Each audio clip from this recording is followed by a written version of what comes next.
The broadcast is now starting. All attendees are in listen-only mode.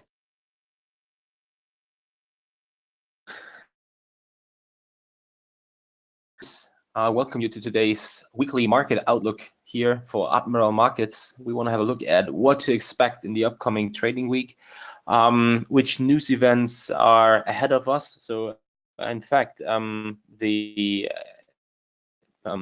economic agenda is quite packed, let's say, with the non-farm payrolls on Friday in 1 week from now. On top of that, we have several announcements, tweets from especially the White House, Donald Trump here. So last one from yesterday, that Trump was said to back 200 billion in Chinese or China tariffs early as next week here, which led to a short, well, sell-off is a little too much, but it was a 10-point drop within minutes in the S&P 500.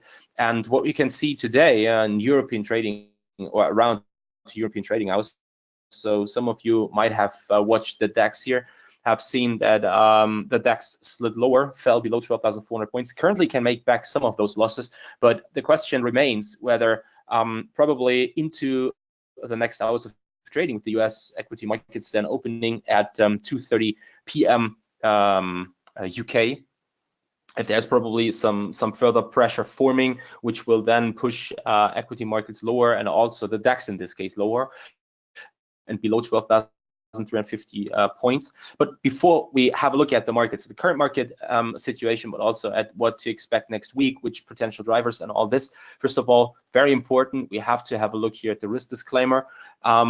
Please make sure that you understand that Forex and CFDs are complex instruments and that they come with a high risk of losing money rapidly due to leverage, that you please should consider, one second please, that you should please consider whether you understand how CFDs work and whether you can afford to take the high risk of losing your money, and that you please ensure that you fully understand all risks involved.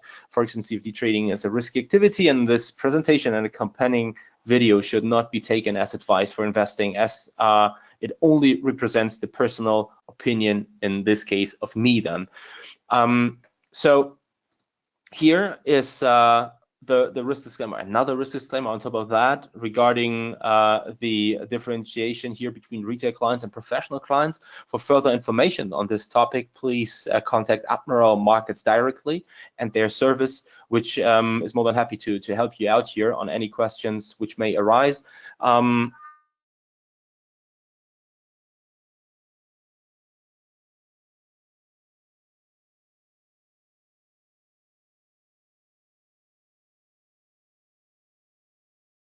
Best broker, the so-called DAX specialist, with a typical spread of 0.8 points during the main trading hours.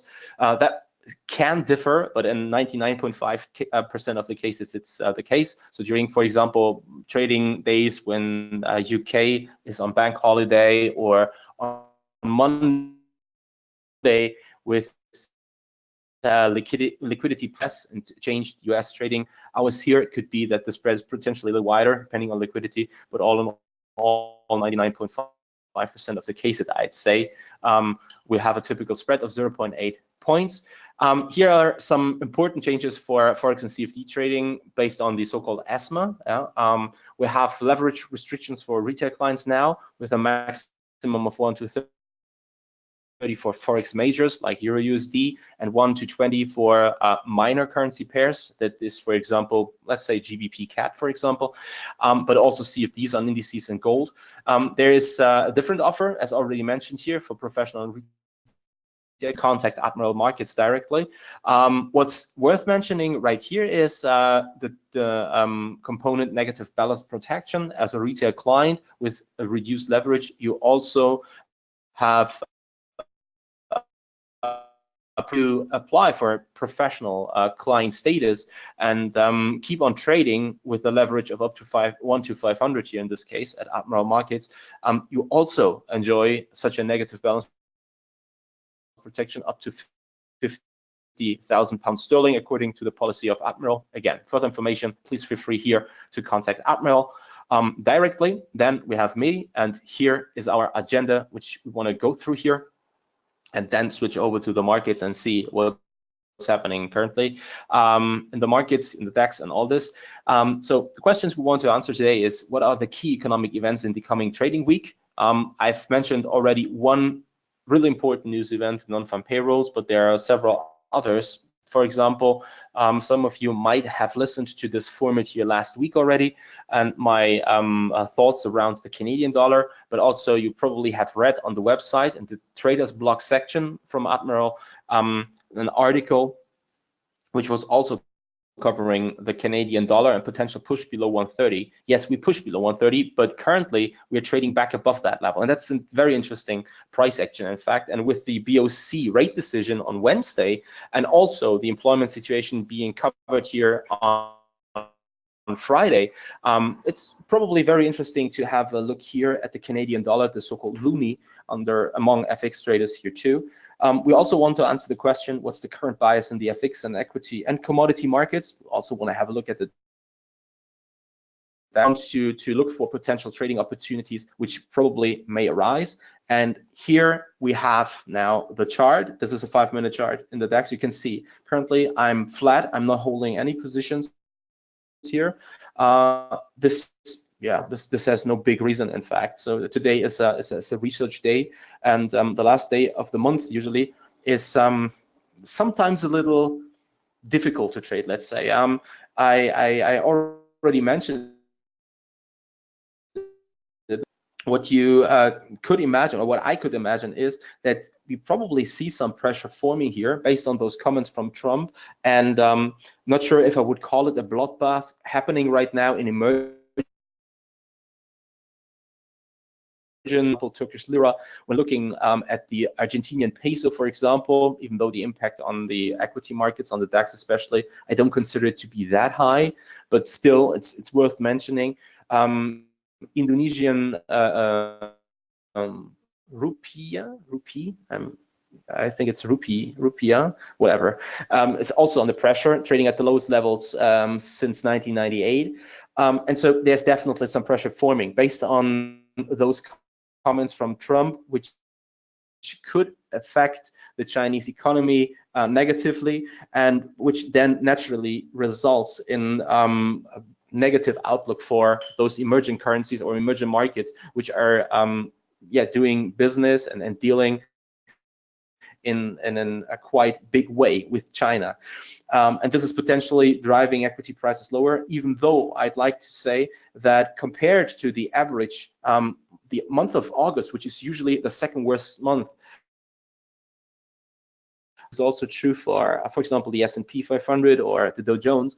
The interesting thing about this is that we saw some solid performances of the DAX here in general, even though the picture is still slightly bearish, with the potential down to 12,000. I'm sorry, no, it's 12,000. Yeah, 12,100 points here, the region around those June, July, August lows. And as long as we trade below this purple line, which is the so-called 200 simple moving average, as long as we trade below this line, I think chances are definitely given that we are potentially about to see another attempt to break this region on the downside. But, and this is something I'd like to add, not necessarily into the month of August now, into the close of the week, into the close of the month. And this has to do with the fact that the main driver, the longer it takes now, the trading day to happen here, the main driver can be found, or should be found, usually in the US equity markets. Now, there's something interesting to note here. Compared to the DAX, the Dow Jones, but also the S&P, are trading within here, or are about to push towards new all-time highs. This is true for the Dow Jones. Respectively, in terms of the S&P, already made new all-time highs over the last days of trading. And I could really imagine the market to probably defend such levels here, volatility to stay low, and not get to see an aggressive attempt to push prices lower from the bears into the weekly close. This is probably especially true since on Monday, it's Labor Day in the US, and we have different trading hours then. So in fact, it's a shorter than usual trading day with the Dow Jones, but also gold and S&P 500 and all this. Please check the website from Admiral for further information here. We will get to see a close at already 1 p.m. Eastern time. So this is 7 p.m. German time. And that said, chances are low that there will be a high level of volatility within the next minutes or hours of trading, in my opinion. I'd be surprised to see bigger moves, even though I'd be positively surprised since volatility is the air we need to breathe as traders, sure. And so in this context, it's I'm hopefully wrong with my current view on the intraday action here, even though I have to say it seems as if most of the pressure already diminished right now, and we shouldn't expect big moves to come in the upcoming hours of trading then. And if we get to see volatility, it's most likely on the upside, and another attempt of the S&P probably making it back towards the highs here, the all-time highs, which we made on Wednesday in this case, and most likely making most of those losses here we have seen yesterday, thanks to this comment from Trump, made back most of these losses and trading back above 2,900 points. If this really happens, chances are good that to make it back above this exponential moving average 50. This is my trend filter for setup. So in a very simple manner, if we trade above that, I consider the overall advantage to be found on the long side. If we trade below, it's on the short side. And so from the start of the trading day here, what we can see is that we traded below this exponential moving average 50 here the whole day. And that meant that the overall advantage could be found on the short side. Now we are about to make it back, even though it's just a rough indicator. So it could be that this is on the false break here to make it back above that level. I consider it to be sustainable if we trade back above 12,425, 430 from an intraday perspective. I then think that the overall advantage shouldn't be considered to be found on the downside anymore. But then the picture changes. It doesn't necessarily mean that we get to see a strong rally into the weekly close, but chances clearly diminish then to get to see another attempt to attack the region around 12,230 points. So I'm sorry, 12,350 points. I'm sorry. On the other hand, as long as we do not make it back above 12,430 here and can't really stabilize above this blue line, on the other hand, chances are good that this could result in further weakness into the weekly close. So I'm not saying that we get to see a sell-off, but what we can clearly spot is that the region around 12,350, which acted as support here in the morning when we first attacked this level, what we can clearly spot is that this seems to be a quite crucial level. So if we break below that level, there's further room on the downside, probably with a minimum target around 12,250 points. That means another 100 points on the downside. And if, let's call it, hell breaks loose, then I mean, chances are good that we probably push it as low as 12,100 points. But this is, on the other hand, something which is highly unlikely. So we shouldn't expect this move to come, even though the bears are, from an intraday perspective, are in charge as long as we trade below 12,430 points. And let's see what the US equity markets deliver. Any tweet, that was something what yesterday showed us once again. Every tweet which is escalating, let's say, speculation around or escalating the situation around a trade war here between the US and China, but also US and the European Union, should be considered negative for equities. And since it becomes clear that it's such comments and a trade war, an escalation around the trade war, should also weigh on US equities. And seeing the market trading currently at a quite elevated level, it's potentially the chances given that a corrective move in US equities is around the corner. We also have to make sure that we understand that we are about to enter from a seasonal perspective, weakest month of the year, also in US equity markets, with this September, even though we have to say that if the month of August saw 4 new yearly highs, respectively, in fact, we saw 4 all-time highs, new all-time highs. If this happened in the past, which wasn't happening very often, I think this year was the 5th or the 6th time that it happened. Then usually the last 4 months of the year, September, October, November, and December, were all green, and we had a very good chance to get to see a very strong close of the trading year. So usually, let's put it another way.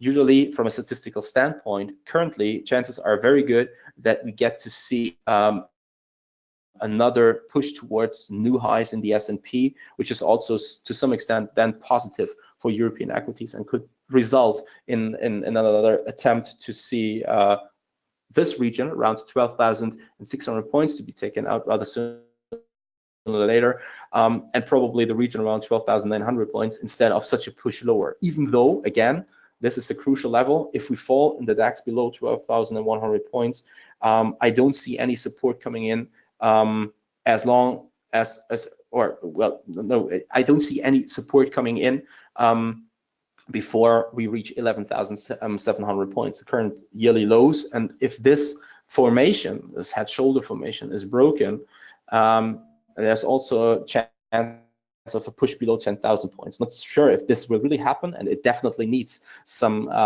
some escalation and some trigger. But there is enough uncertainty, not only between the tensions of the U.S. and the European Union. By the way, in this context, probably worth mentioning, yesterday the push higher in the push higher here in the DAX, after we saw some losses at the beginning of the trading day, it resulted out of the fact that the EU was set to be willing to negotiate around tariffs around automobiles, and probably skip this part of their agreement. We remember Trump and Juncker coming together here. Now, the thing is, and that's probably also a reason for this push lower here, that Trump rejected this, and this is something which should be remembered. The automobile sector, especially in Germany, is a very, very important economic factor, and if we get to see trouble here, chances are, or if we do not see a good deal for the European Union, respectively Germany here, chances are good that this weighs quite heavily on the equity markets too here. So all this said, the overall picture for the DAX is, from a seasonal perspective, weak, I think, and it's not very positive. If you put a gun to my head and ask, okay, I'd currently say definitely the short side, even though if we are capable of making it back above this 200 simple moving average, then I definitely switch and back above 13,000 points in probably no time. Then it will be a quite dynamic move. But nevertheless, before such such a reconquering of the 200 simple moving average does not come, chances are higher that we push on the downside towards 12,100 and probably lower than that. Yeah, so that's it around the DAX. Let me just see here the economic calendar, and let's go through the upcoming events here of the next trading week. Again, I mentioned already the non-farm payrolls, which will be published here next Friday at 1:30 p.m. London, in this case. But there's also, as a first indication, probably the ADP data set. It will be published, by the way, one day before, on Thursday. Usually it's published on a Wednesday, but because of Labor Day on Monday, by the way, nothing happens here. Okay, yes, sure, there's a manufacturing a PMI coming in from China, but I don't think that this will have a huge impact on the markets. So Monday will be really thin due to Labor Day in the US. So due to this day, the ADP data set will be released then on Thursday. There's also then shortly after the ISM non-manufacturing, already before on a Tuesday in this case, we have the manufacturing PMI. There's a component called the employment, ISM employment component. It's also interesting to look at this number since it's also another indication for the non-farm payrolls on Friday. To make a long thing short, if ADP surprises on the upside, if the ISM non-manufacturing surprises on the upside, or especially the employment component, chances are good that we get to see a solid data set around the non-farm payrolls too. This said, chances are high that and this is, by the way, one tab I haven't opened yet. 1 second, please. It will be FedWatch tool. Let's go over to the Chicago Mercantile Exchange here and look at the probabilities of the market participants here, how likely they see a fourth rate hike coming in December. You remember in 3 weeks from now, around 3 weeks, there is one rate decision, and we can be nearly 100% sure that the Fed will hike rates.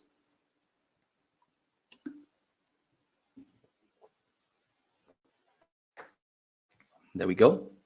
So we have September here. Chances are 98%, so nearly 100%.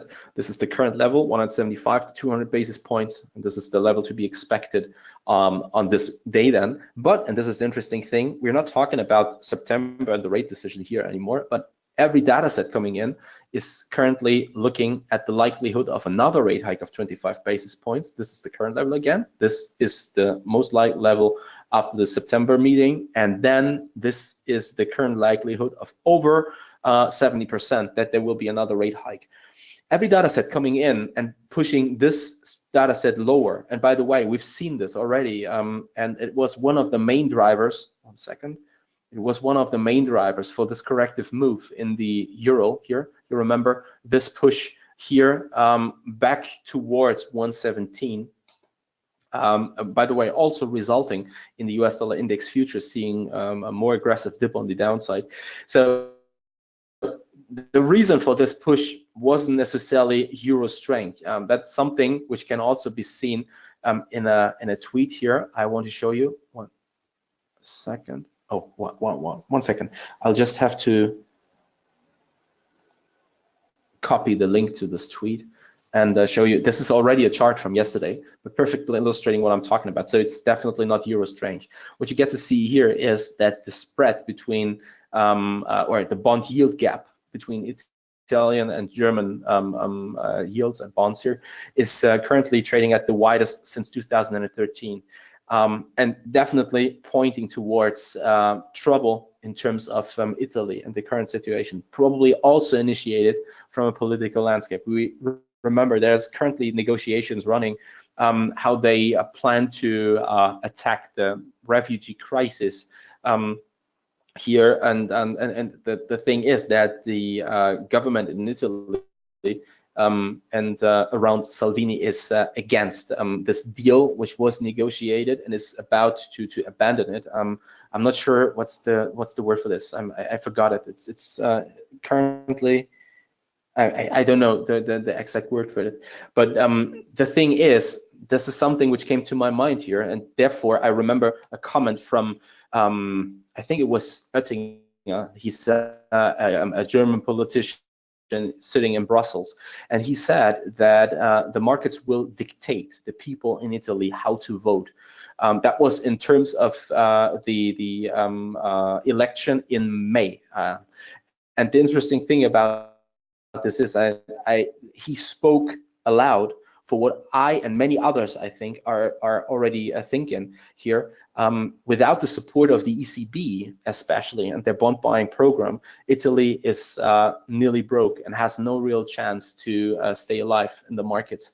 And with here leaving bond yields in Italy spike higher, you could definitely put some pressure on those negotiations here around, in this case, the refugee crisis. It's purely speculative. That's definitely something I want to add here. But nevertheless, it makes sense, right? It's not that far away that such a blackmailing takes place to some extent. And especially Oettinger in May said something in this direction. And I think he said sorry shortly after, even though the damage was done. And that's something to remember, probably to recall. And that's what I mean when I say I don't consider the euro to be really strong here, but it's more US dollar weakness based on the fact that some comments from Jay Powell in Jackson Hole last week over the weekend, but also the comments from Donald Trump then at the beginning of last week, when he said that he's not really happy about the tightening of the Fed, the rate hike cycle they are doing here, that this all resulted in the US dollar to push lower, respectively, the likelihood of a fourth rate hike in 2018, then in December, diminishing more and more. And so if these numbers now start to push higher again, based on positive data coming in, chances are very good that the US dollar is most likely to make back some of those losses here it has seen over the last days of trading. This is also, by the way, something which can be seen and can be found in the Commitment of Traders report. And therefore, let's go over here to a website. It's called barchart.com. It's completely for free. And what you can here see is the future market, and there the US dollar index future. And that's very interesting here to see from a purely technical perspective. As long as we trade above 93, it's nothing more than a little deeper regressive move. We are not only testing the breakout level around 95, 95.30, but we're dipping a little deeper. But when looking here at the positioning of the large speculators, this is the green line, we can clearly spot that we're currently trading at the highest levels, and they are increasing their long positions over quite a while now. And their optimism, obviously, towards the US dollar starts to rise. What you can clearly spot here is that this corrective move is probably a good chance to buy the dip, because those market participants are usually well-informed market participants and pro-cyclical traders, meaning that they buy this dip in expectation of a push higher than probably again back towards 97. And this is especially true that currently, when looking at the at those numbers, for example, here for the probability of a rate hike of the Fed here, a fourth rate hike in December, that those market participants are definitely betting that the gap then, in this case of the euro yields and the US yields, will keep on widening here, and they definitely have a yield advantage when trading the US dollar from the long side. This said, chances seem to be good that probably here Euro USD is about to correct some of those gains here, and will not make it above this level, around 117.50 to 118, back above that level, which would, by the way, turn the picture from currently bearish after the breakout lower here. It's a deep regressive move, but still it stays bearish as long as we don't make it back above 1750 to 18. If we trade back above that level, this picture then changes, and we are then about to see we're then about to see probably a push higher, and it was potential fake out here on the downside, but currently chances are higher, in my opinion, and this is something what the Commitment of Traders report is pointing to, that we'll get to see a failed attempt here, and instead pushed back towards 116. And if we drop below 116, probably we start to take on some momentum on the downside, which will then lead to another push lower, probably bringing us as low as 113 again, probably then going for the target around 112, which was already mentioned several weeks ago. So to sum all this up, let's have a look again here at the economic calendar, and what's necessary for that is that numbers coming in from the US are better than expected. So every number coming better than expected should usually result in some US dollar gains in the upcoming trading week, while here the euro stays weak, especially around those developments from Italy. And if this spread keeps on widening here, chances are very, very high that the euro will see some losses, some weakness. And if you then see, on the other hand, the US dollar accelerating, probably we get to see some kind of risk-off move or something, I'd say that probably it's not even Euro USD to look at, but probably a currency pair like Euro JPY, which could also see a quite aggressive push on the downside. But therefore, it's not only necessary to get to see Euro weakness, but what we also need to see is yen strength based on an unwinding of carry trades, for example. This is something which definitely needs the support from other sources, let's say, respectively from the equity markets, and something where we definitely can probably most likely spot it the earliest, and which would, in case of DAX, then to mention this here, probably mean that we have to push below 12,100 points. Okay, so that's it on Euro USD. We probably also have to have a look here at the GBP USD. Very interesting to get to see this push higher here in the pound sterling. The reason for this push towards and back above 130 can be found in a quote over the in a quote on Wednesday. In this case, it was from let's call him chief negotiator. I think it's his job description. His name is Barnier, and Barnier said that the EU needed to be well prepared for everything.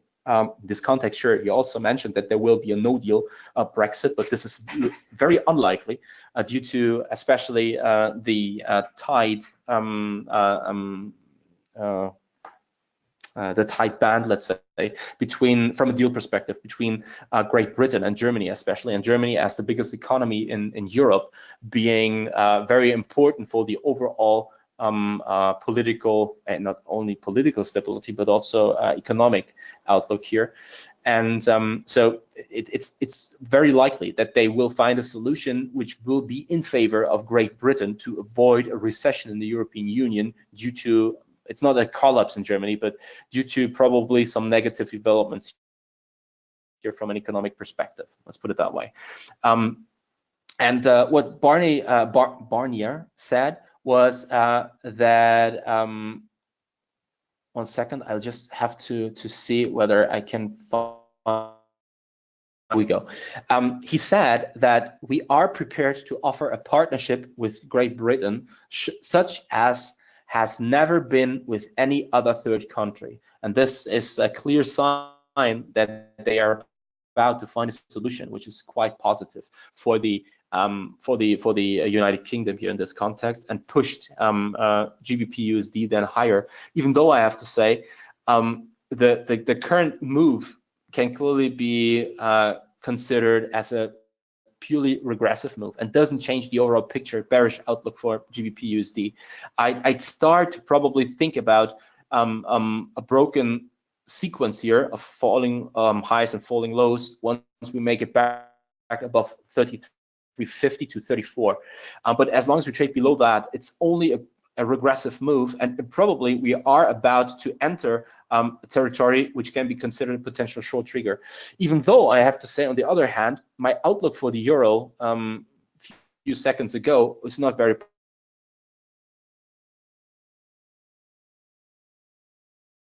I forgot to show you where to get it over the last times, even though I promised to show it to you. So before we have a look at the correlation here, let's first of all have a look at, probably it makes sense to open a complete new tab here.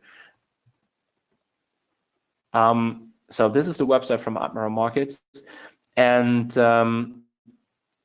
here via the platforms tab, you can find the MetaTrader Supreme Edition. And as a live client, you have unlimited access to it, so it doesn't expire. If you're a demo client, I think it's 30 days, and you can download it for free here for MT4, but also for MT5. So I'm having it for MT5 right now, and then also have not only this correlation matrix, but also, for example, terminal. Sometimes we use it. You've probably already seen it here.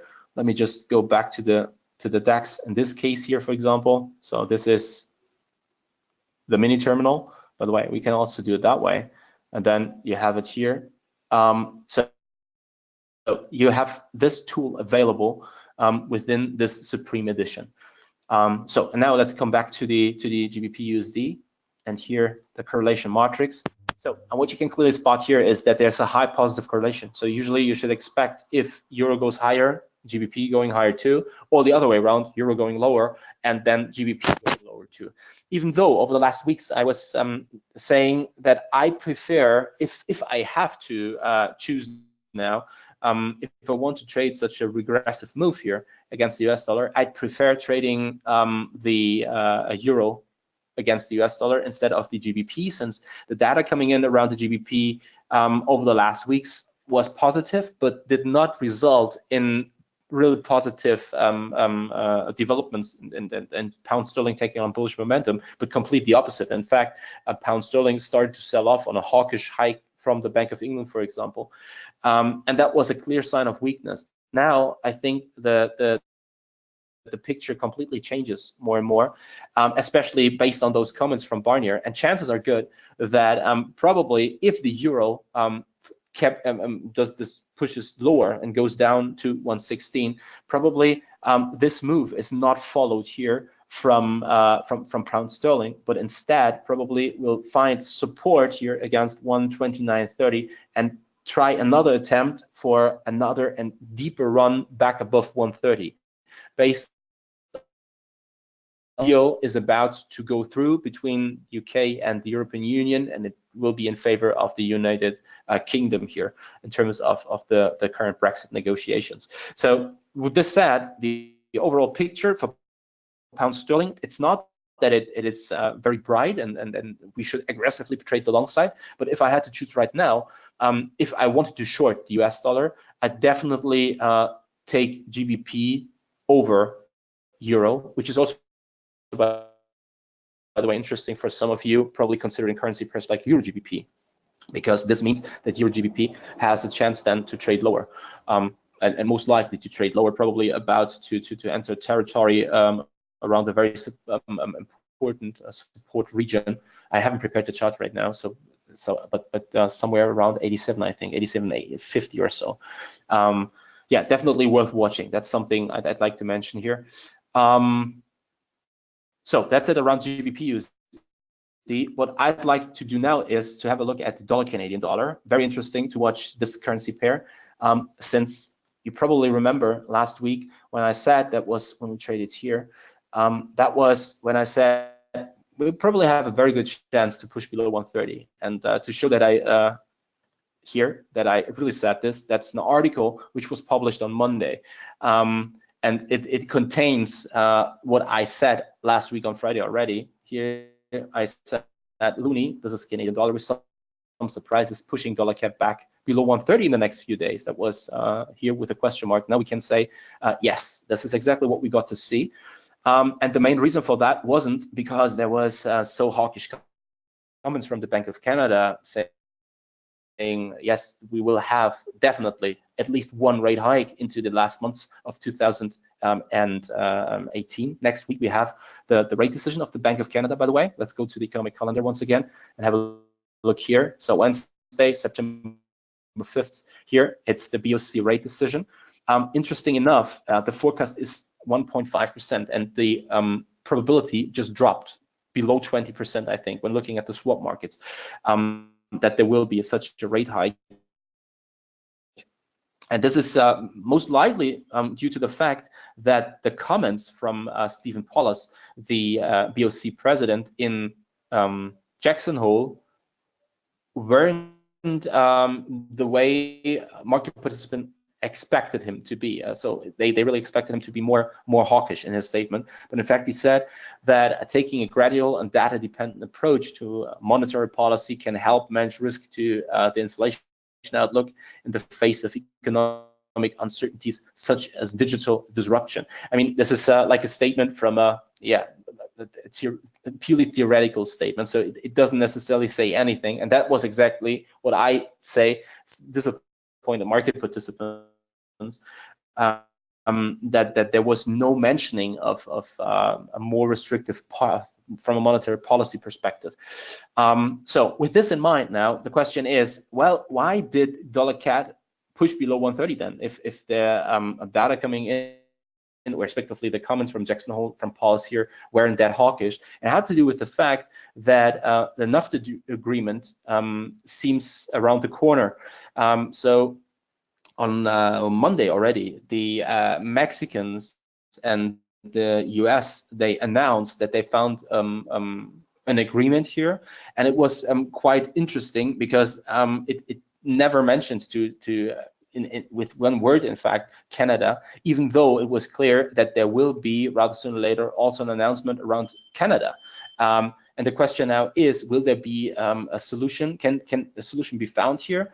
Donald Trump himself says that those talks are going quite well, and he expressed some optimism that those two countries will find a deal here within the next days. Not sure if it will be today, probably it's over the weekend. But what I can clearly say is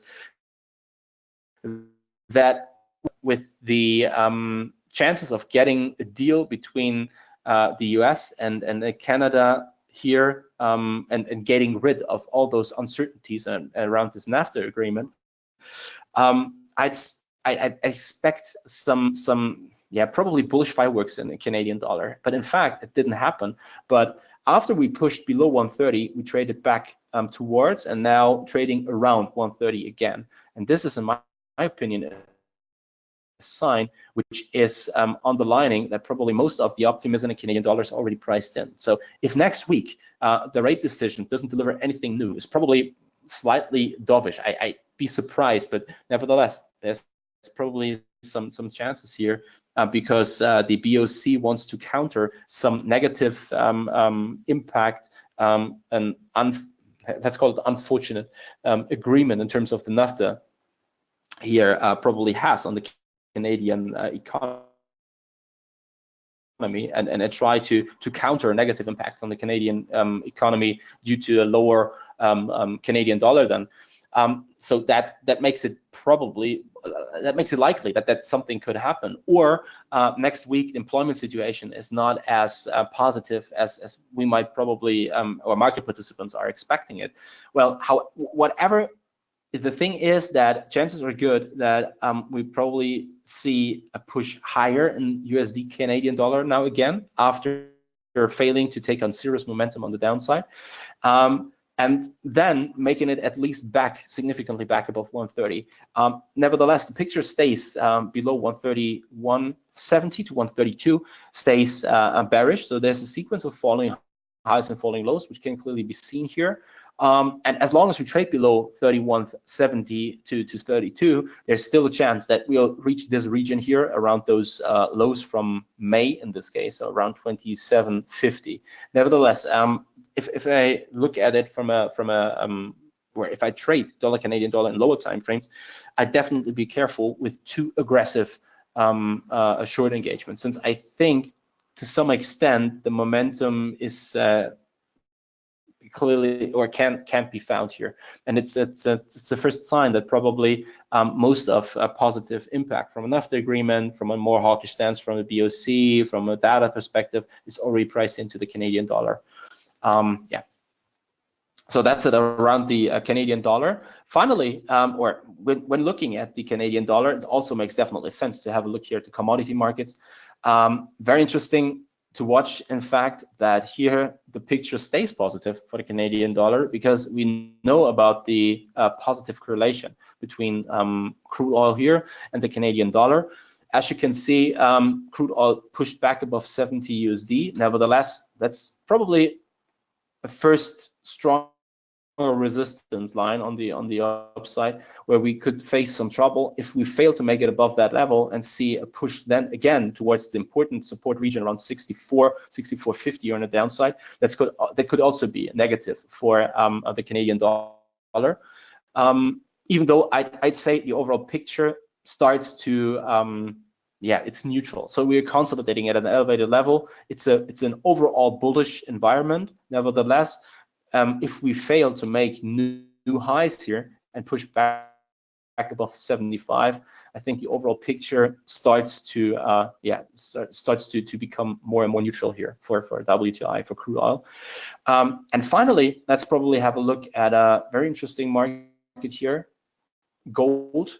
So I had a quite positive picture. I've drawn a quite positive picture for the US dollar, and I definitely go with it, even though I have to admit that I also have a positive picture for gold. Why is that unusual? Because usually you have a negative correlation between those markets. So gold being long, then usually you expect the US dollar being short, and the other way around. In fact, yesterday with those comments from Trump around China, the dollar yuan again lost. I'm sorry, the yuan lost against the US dollar, that way around. Lost some traction, and we pushed back here from those lows we made last week. We pushed back here above 685. Why do I mention that? Because in one of the articles of the last days, weeks, you have read that there's a positive correlation between the Chinese yuan and gold, meaning if the yuan loses in value, then usually gold should drop too. It's currently given this correlation, and so the interesting thing was that gold was capable here. No, not gold was capable, but gold pushed slightly below 1,200 USD again yesterday. Nevertheless, didn't really take on further momentum, and probably we now found a potential long trigger here. And if we make it now back above 1,208 USD per ounce, that's probably the starting point of a sharper rally. We should remember it's not only the commitment of traders report showing a sentiment extreme, which usually speaks for potential gains in gold based on a mean reversion move. That's, by the way, also true for the yield market. So therefore, you should have a look here at the 10-year T-note future. Let's do this here. So interesting enough, this is sentiment extreme 2. Why do I mention it? Well, if yields are, and currently market participants are aggressively betting against, let's go for 20 years here. If they're aggressively betting against the T-note future, they are aggressively long yields, and this is something you can see here. So you have to inverse it. If large speculators, as extreme, I've never seen in the last 20 years such a development before. 700,500 contracts net short. T-note futures means they are long yields, aggressively long yields, and this is a sentiment extreme, because now if there's kind of risk off move, this could lead to a sharp rise in T-note future, a sharp drop in yields, and the sharp drop in yields then results usually in a push higher in gold. So this is also something worth looking at here, especially when looking at it from this perspective that we haven't made it significantly lower here, but market participant, or the market here, T-note future, or yields in T-note future, failed to make it significantly above 3%. So with this in mind, gold becomes extraordinarily interesting, I think, from a long perspective. And I could really imagine that this was only the beginning after this sharp drop on the downside, and we are probably about to see a sharper push higher. Nevertheless, it needs, as all the time, and as I already mentioned around the Japanese yen, it needs a trigger, an external trigger, a risk-off trigger. But if we find such a trigger, the current sentiment extreme in the yield markets, T-note future here, is potentially a driver for a sharp rise in gold, significantly and deep back above 1,200 USD per ounce. And that's one of the reasons why I like to here to mention this region around 1,198 around as a potential long trigger, which was already found. I stay positive for gold, in fact, even though I'm also positive for US dollar, but I'm somehow more positive for the gold here, for gold. Minimum, at least, as we trade above 1,160 USD. Yeah, and so that's it from my end. I hope you enjoyed this presentation, this webinar. If you have any questions, feedback, please shoot an email over to Admiral Markets. They will forward it to me. And yeah, for a recording, check out the YouTube channel from Admiral Markets in a few minutes to hours. I'm not sure, but I think into the evening, you will definitely find this recording there too. I wish you all the best. Happy trading. Watch your stops, and talk to you again next week. Have a nice weekend. Yeah, enjoy yourself. Talk to you soon. See you, and bye-bye.